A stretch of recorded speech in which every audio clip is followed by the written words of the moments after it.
Até entre 10 brasileiros concordam com uma coisa: os hospitais públicos do país deixam muito a desejar. Entre várias mudanças necessárias, uma das mais importantes é o aumento da verba destinada para a saúde. E já existe uma emenda constitucional que estabelece recursos mínimos a serem destinados pela União, estados e municípios para esse fim, a emenda 29. Entretanto, sua regulamentação ainda não foi concluída, o que na prática significa que não está em funcionamento, pois cada um interpreta a emenda como quer. Alguns temem o impacto orçamentário da regulamentação da emenda e a Presidência da República quer que o Congresso especifique de onde virão os recursos. No meio dessa discussão está o fantasma da volta da CPMF e o aumento de impostos já existentes, além de propostas como a legalização do jogo e o uso de recursos do pré-sal, que ainda nem começou a ser explorado. Como aumentar os recursos da saúde sem pesar no bolso do cidadão?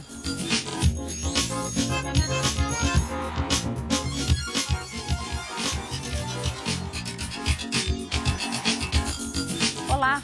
A Câmara votou na quarta-feira, dia 21 de setembro, a regulamentação da emenda 29. Nós gravamos este debate na terça-feira, antes da votação, mas alguns pontos ainda merecem reflexão.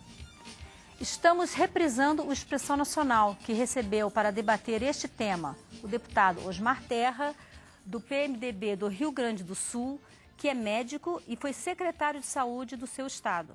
O deputado Marcos Pestana, do PSDB de Minas Gerais, que também foi secretário de saúde.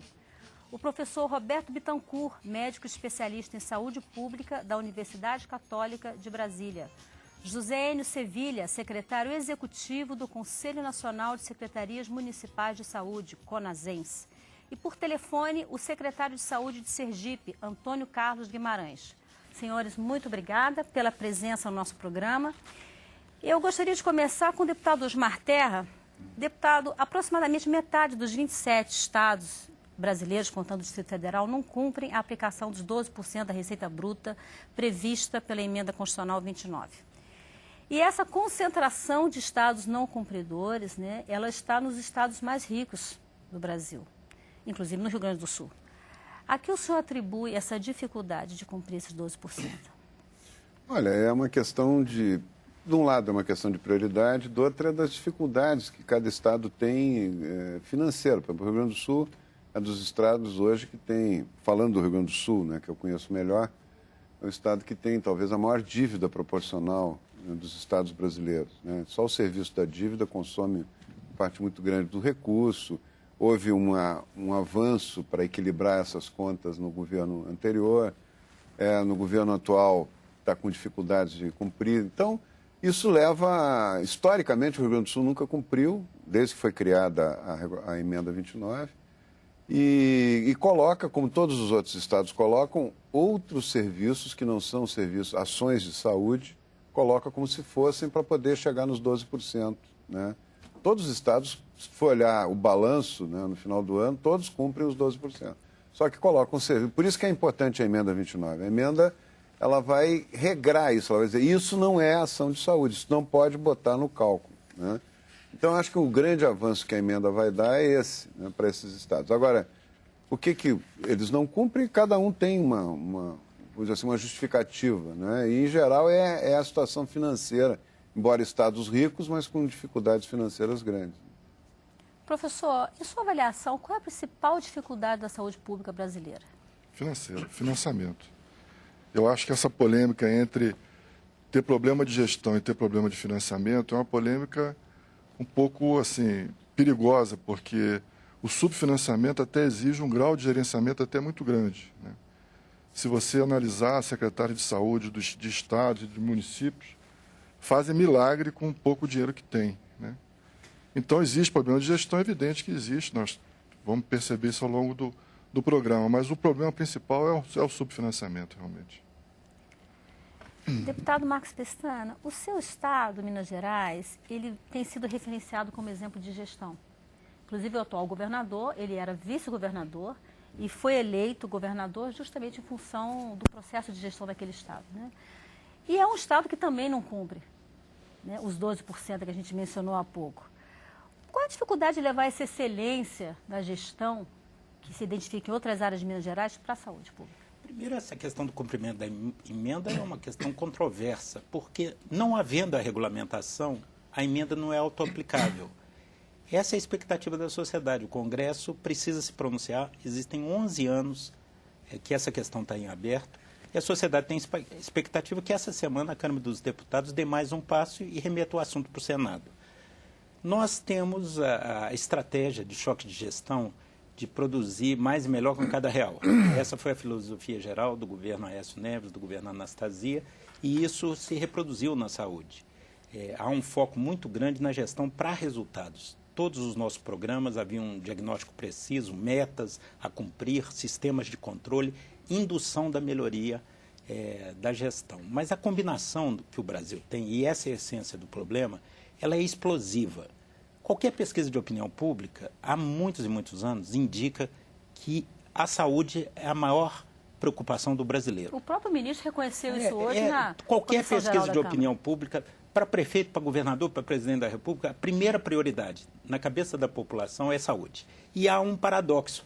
O sistema de decisão, o Congresso, o governo, não consegue produzir uma atitude sólida em termos de financiamento. Então, nós temos uma combinação explosiva. Nós temos um marco constitucional generoso, amplo, um dos mais amplos do mundo, porque os constituintes sonharam com isso, com a cidadania plena na saúde, e de forma correta apontaram um sistema de acesso universal e de cobertura integral da vacina ao transplante, gratuito para toda a população, recursos escassos, e não podemos tergiversar sobre isso. Qualquer comparação com a saúde privada ou com outros países mostra o que já foi dito pelo Osmar e pelo Roberto aqui, um claro subfinanciamento. Por outro lado, não bastando ter direitos amplos e recursos escassos, você tem custos crescentes, por dois motivos básicos. Primeiro, pela permanente revolução tecnológica. Diariamente são descobertas novas drogas, novas terapêuticas, novos equipamentos cada vez mais caros. Por outro lado, também o envelhecimento, saudável envelhecimento da população, com os avanços obtidos, mas que oneram o sistema de saúde. Então, é isso que a sociedade brasileira tem que responder. Que tipo de saúde nós queremos para a nossa população? Esse é um elemento essencial de cidadania. De onde que tira o dinheiro? E, como foi dito muito bem pelo professor Roberto, a questão não é gestão preponderantemente. O grande problema, e as soluções de gestão custam dinheiro. Ferramentas gerenciais também custam dinheiro. Nós temos um belo projeto, por exemplo, de prontuário eletrônico. Custa 50 milhões por ano. Precisamos do dinheiro. E aí, a médio e longo prazo, vai ser eficaz e vai ter repercussões positivas para o sistema. Mas até as soluções de gestão implicam investimentos no curto prazo. Secretário, o senhor que trata o tempo todo com a questão dos municípios, os municípios eles aplicam em média bem mais do que é exigido pela emenda 29, que exige 15% da aplicação da receita bruta e me parece que em torno de 22% eles aplicam. De que os municípios ainda precisam em relação à saúde? Eu acho que os municípios são os dos gestores mais recentes. Os municípios começaram a entrar na saúde faz 20 anos, com a Constituição e depois com a Lei 8080. Até então, era o governo federal, a Previdência, o próprio Ministério, os estados, que eram importantes, tinha uma rede, a unidade de saúde eram dos estados, certo? Então, é uma coisa recente que os municípios, só que os municípios entraram e a pressão, ele está mais próximo, os prefeitos, mais próximo da população. Então, a pressão é muito maior. Por isso que essa que você colocou, que o gasto hoje é mais de 15%, eu digo, para os municípios gastarem hoje, não foi a emenda 29 que levou isso. Foi realmente o papel. O número de trabalhadores na saúde nos últimos 20 anos no município cresceu de uma maneira, acho que tem 1 milhão hoje, tinha 100 e poucos mil. Então, os municípios acabaram tendo que aumentar o custo. O Estado, eu acho, com a Constituição, eles ficaram um pouco, não era mais a atividade dele de prestar serviço. Aqueles estados, eu acho, que tinham serviços próprios, hospitais próprios, em um número grande, que estão mais ou menos em torno de 12%. Aqueles que não tinham, e acabaram não investindo muito, porque não fizeram hospitais, porque nem era proposta, e ficaram, talvez, os estados que têm um pouco menos do que o que tem menos de 12%. Agora, eu acho que isso faz parte do processo nosso, uma Constituição altamente avançada na área de saúde e uma realidade muito distante, quando nós pegarmos em 88, com a Constituição, depois 90. E nós temos que aproximar a realidade dessa nossa proposta importantíssima, que tem até modelo para o mundo em termos de organização. Eu acho que nós demoramos um pouco para isso, eu acho que nós perdemos um pouco de tempo para isso, eu acho que nós temos que retomar isso, não dá mais para ficar 3 anos com o projeto aqui na Câmara, porque senão nós temos que realmente tomar uma decisão a votar amanhã, de qualquer maneira, ir para o Senado. O Senado também não pode agora ficar um tempo muito grande lá, tem que tomar uma decisão, como é que vai ser o financiamento, tem várias propostas para isso. É fundamental o financiamento para organizar o sistema, inclusive, acho que o professor falou exatamente isso. Tem problema na organização? Tem. Mas nós precisamos também de financiamento para melhorar a organização. As duas coisas têm que ser concomitantes. Eu acho que nós estamos num momento bom. Eu acho que os estados estão mais maduros nesse processo, entenderam mais. Eu acho que a nossa proposta vai investir esses estados que estão abaixo de 12%, ou ele vai construir rede própria também com os hospitais, ou ele vai passar para os municípios, que é o que está na Constituição. Tanto que ele vai aumentar o apoio técnico e financeiro aos municípios. Isso nós vamos discutir nos próximos anos. Mas eu acho que perdeu muito tempo. Eu acho que nós podíamos ter feito esse processo mais rápido do que nós fizemos. E eu acho que agora nós estamos avançando. Está mais claro hoje que nós vamos ter que tomar uma decisão, tanto a Câmara amanhã ou na quarta-feira, e o Senado também não pode ficar muito tempo mais para tomar uma decisão e realmente a gente definir um financiamento possível agora.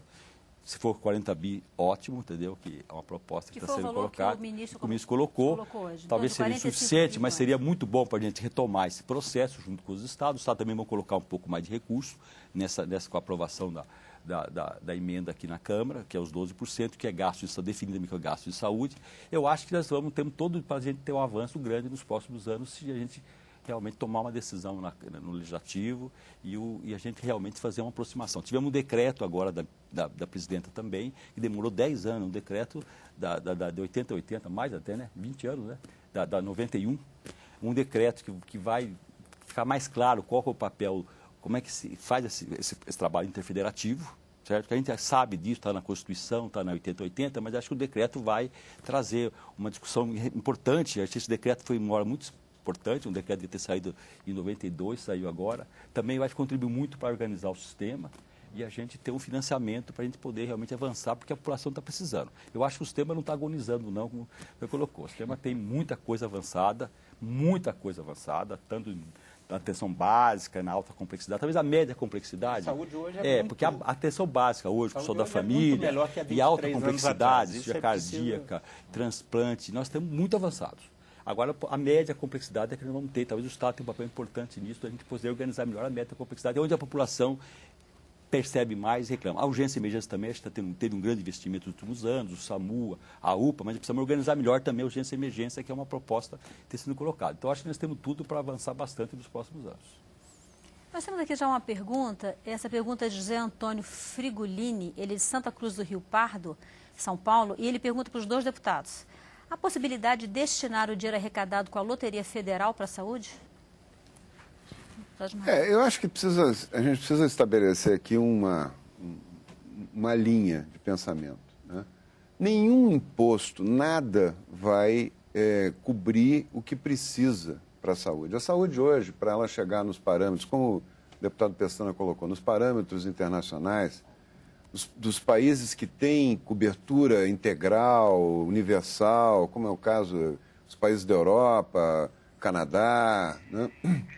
Ela precisa, no mínimo, do dobro dos valores que ela tem hoje, né? O ministro falou em 45 bilhões, ela precisa de mais 70 e poucos bilhões em relação, para ela chegar no percentual do PIB. Nós temos que calcular, não é o valor em si, o valor parece um valor fantástico. No tempo no governo Fernando Henrique, o percentual do PIB era maior do que no governo Lula para a saúde. É que a arrecadação era menor, então o valor era menor, né?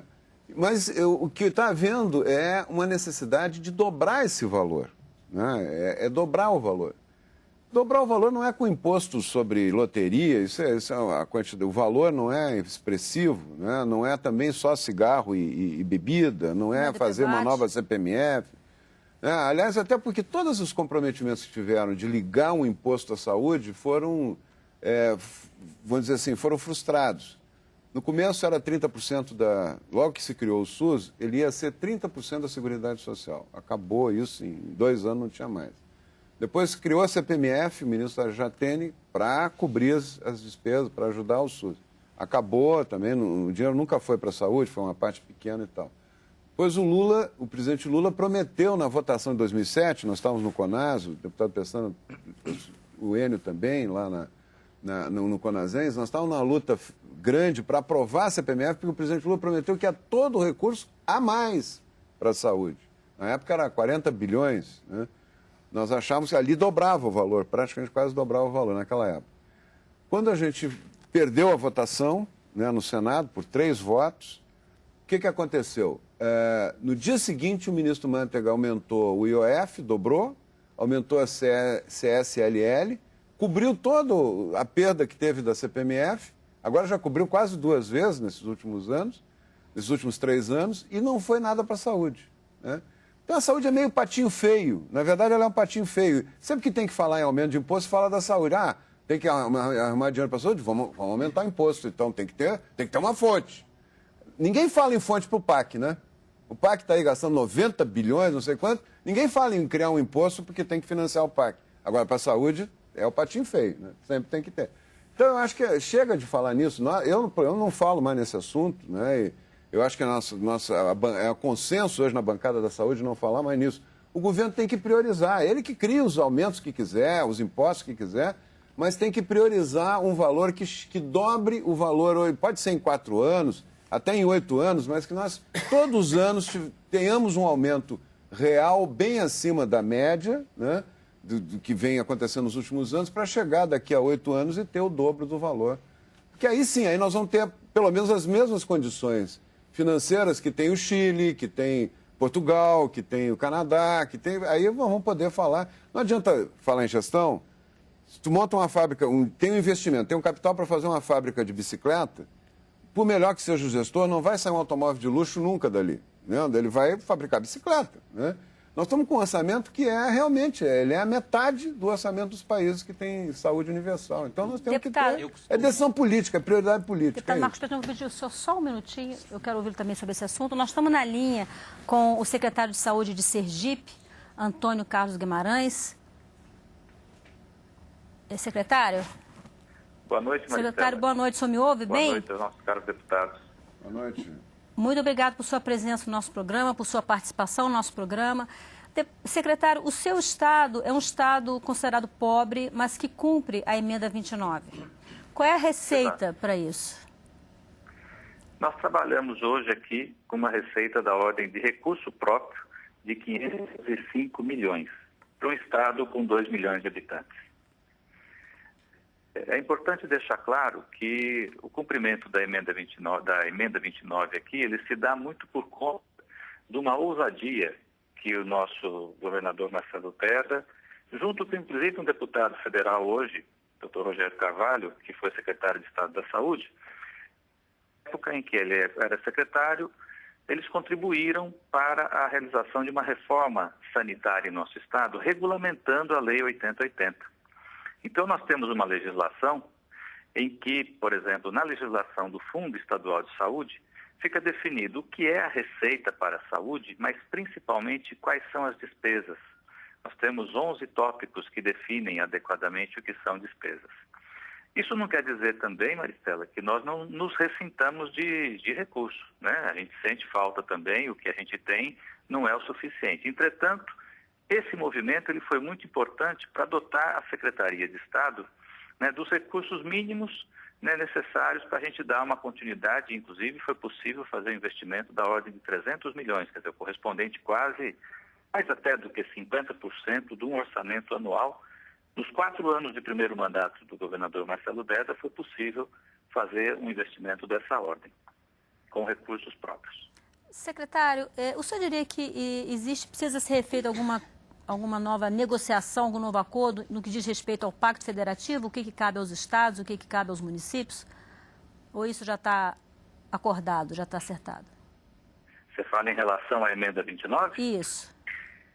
Olha, Maristela, eu creio que necessariamente, primeiro que do modo como está sendo posto, parece-me que o que foi pactuado mais recentemente foi a retirada do recurso do Fundeb, e, consequentemente, isso acabará penalizando até o Ministério da Saúde, o orçamento do Ministério da Saúde, e precisamos rediscutir isso. Mas, sem dúvida alguma, eu sou da opinião que deva ser submetida à discussão e votação para que desenterre essa situação.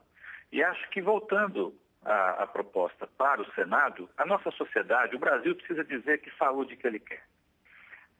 Seja com a contribuição, seja com a busca de uma opção de destinação do orçamento, mas principalmente no cumprimento daquilo que o texto do projeto da regulamentação da emenda 29 preconiza. Que está dizendo exatamente, são 12 pontos que dizem o que são ações de saúde e determina qual a obrigação de cada Estado cumprir. Eu acho que é um primeiro passo muito importante e a gente ainda tem no Senado a possibilidade de reavaliar isso, seja por contribuição. E se for por contribuição, eu creio que necessariamente a sociedade tem que ter clareza de onde será utilizado esse recurso. Acho que necessariamente tem que ir para a saúde. É diferente da CPMF, quando começou a ser partilhada. Acredito também que os estados e os municípios devam participar disso. Um pedaço dessa contribuição, caso isso ocorra, já deveria estar sendo definido quanto que vai para o município, quanto que vai para o estado, porque aí faz-se um pacto nacional em função da questão do financiamento da saúde. E acho que isso é fundamental. Nós estamos num momento crucial, no meu modo de dizer, para a sociedade. A sociedade brasileira passa por esse momento, porque é fundamental essa tomada de decisão. Ok, secretário, eu vou pedir que o senhor aguarde na linha, que a gente volta a conversar em seguida, ok? Muito obrigada. Pois não, Maricela. Deputado, por favor, antes da gente ir para o intervalo. A discussão do financiamento da saúde, eu costumo dizer que não é corrida de 100 metros, é maratona de 42 quilômetros. O Brasil investe em torno de 430 dólares por habitante ano. Os Estados Unidos, a nação mais rica do mundo, investe 3.600 dólares. E quais são os dois grandes temas nos Estados Unidos? Qual é a agenda do governo Obama? Crise econômica e emprego e saúde. Então, é uma longa caminhada, uma longa travessia, e nós temos que abrir essa discussão com a sociedade. Agora, é muito importante, nesse processo de regulamentação da emenda 29, que a gente não passe uma imagem falsa. É um passo importante, mais institucional que financeiro, que vai normatizar o que é, o que não é gasto de saúde. Mas, do ponto de vista financeiro, nós não podemos semear ilusões, porque isso vai voltar como um bumerangue na testa dos gestores de saúde. A imprensa vai esquecer o assunto, a opinião pública vai esquecer o assunto e vai parecer que o assunto foi resolvido. Não é verdade. Com a derrota da CSS, não haverá nenhum impacto. O impacto será zero no governo federal. Tudo como dantes no quartel de Abrantes. Vamos continuar com a mesma base de financiamento. Os municípios, não por vinculação constitucional, mas por vinculação com a realidade, que é onde o problema estoura, já estão investindo 15%, 18%, 20%, 25%, 30%, algumas prefeituras estão investindo 30%. E essa é a forma correta de ver a emenda. É piso, não é teto. É piso. As pessoas tratam como se fosse um teto. Não, isso é um ponto de partida. Então, o único impacto que seria gerado pelo texto, sem ser a versão original do Tião Viana, que teria um impacto grande no governo federal. Mas da forma que está o substitutivo do deputado Pepe Vargas, que foi votado o corpo na Câmara, teria um pequeno impacto de uns 4 bilhões nos estados, que passariam a elevar seu nível de investimento. Só que foi introduzido um parágrafo descontando o Fundeb, tirando o Fundeb da base. E isso tira 7 bilhões do financiamento da saúde. Então, é um tiro no pé. Nós temos que remeter essa discussão para o Senado, aprovar na Câmara, porque não resta outra coisa para a Câmara fazer. A Câmara não pode mexer mais. Não pode mexer. É muito importante para quem está em casa nos assistindo saber que a Câmara, o corpo do texto, já foi votado lá em 2008. Só resta um destaque do Democratas quanto ao novo imposto. Como não há clima, governo, sociedade e Congresso não querem criar um novo imposto nesse momento. E é uma questão de prioridade, porque várias outras despesas foram feitas em outra escala e muito representativas, como, por exemplo, colocar 270 bilhões no BNDES para emprestar para grandes empresas. Para isso teve. Então, é muito importante esclarecer a opinião pública que, se o Senado não derrubar esse parágrafo que foi introduzido, o impacto vai ser, inclusive, negativo do ponto de vista financeiro. Vamos voltar a falar desse assunto, deputado. Vamos fazer um breve intervalo. A gente volta já.